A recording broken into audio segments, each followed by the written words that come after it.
সংরক্ষিত নারী আসনে মনোনয়ন নিয়ে আশাবাদী অ্যাডভোকেট সিমকি ইমাম খান। ঠিক আছে, এগুলো আমাদের মাঝে ইনশাল্লাহ থেকে যাবে সারা জীবনই। আর জনতা তারেক রহমান সাহেব আমি অবশ্যই আইডল মনে করি।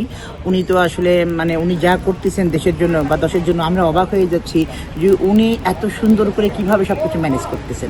মোহাম্মদ মোসলেম উদ্দিন সিরাজীর পাঠানো তথ্য ও চিত্রে দেখুন বিস্তারিত।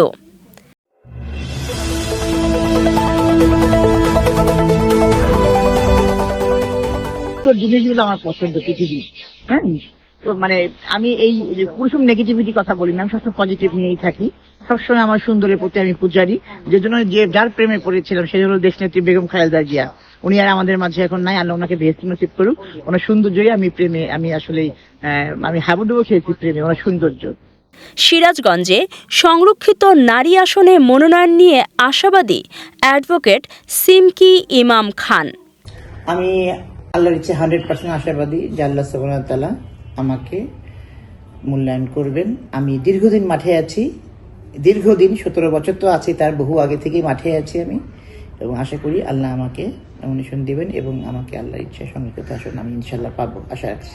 তিনি দলের একজন পরীক্ষিত নেত্রী, আন্দোলন সংগ্রামের একজন পরিচিত মুখ। সংরক্ষিত নারী আসনকে কেন্দ্র করে অনেক অতিথি পাখির আগমন দেখা যাচ্ছে। এ বিষয়ে অ্যাডভোকেট সিমকি ইমাম খান বলেছেন, ত্রয়োদশ জাতীয় নির্বাচনে আমাদের এলাকায় যাকে নমিনেশন দিয়েছিলেন আমি তার পক্ষে বহু কাজ করেছি। সোশ্যাল মিডিয়াতে করে আল্লাহ ওনার প্রচার প্রচারণা করেছি এবং সশরীরে আমি উল্লাপাড়াতে এসে আমি ওনার জন্য কাজ করেছি। কিন্তু অল্প কিছু ভোটের ব্যবধানে উনি পাশ করেন নাই, এটা খুবই দুঃখজনক ব্যাপার। আমি প্রথমে মেনে নিতে পারি নাই।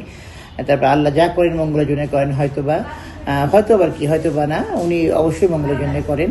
তা এই তো এখন আশাবাদী আমি সংরক্ষিত আসনে ইনশাল্লাহ এমপি হব। একটা বিষয়, হ্যাঁ, মার্চ ফর ডেমোক্রেসির কথা বললেন, যে মার্চ ফর ডেমোক্রেসিতে আমি সামনের সারিতেই ছিলাম। আমি নির্যাতন হয়েছি বিভিন্নভাবে, আমাকে আমাকে কোথায় মানে নাই, আমার শরীরে কোথায় আঘাতের চিহ্ন ছিল না, আমি এখনো সেই আঘাতের চিহ্ন বয়ে বেড়াচ্ছি। এটা আপনাদের প্রিন্ট মিডিয়া, ইলেকট্রনিক মিডিয়া, সারা বিশ্ব এটা দেখেছে এবং সেখানে আমি আল্লাহ আমাকে বাঁচিয়েছেন। আসলে এটা খুবই একটা দুঃখজনক ব্যাপার যে একটা নারীর উপরে এইভাবে আঘাত করা, কোথায় লাথি মারে নাই, কোথায় মাথা থেকে শুরু করে পায়ের আগা পর্যন্ত বিভিন্ন জায়গায় আমাকে লাঠি দিয়ে অনেক মেরেছে গত ফ্যাসিবাদী সরকার। তো আমি কোনো সময় আমি সুস্থ হওয়ার পর থেকে ঘরে বসে নাই, আমি তখনও মাঠে ছিলাম, এখনো মাঠে আছি, মাঠেরই কর্মী।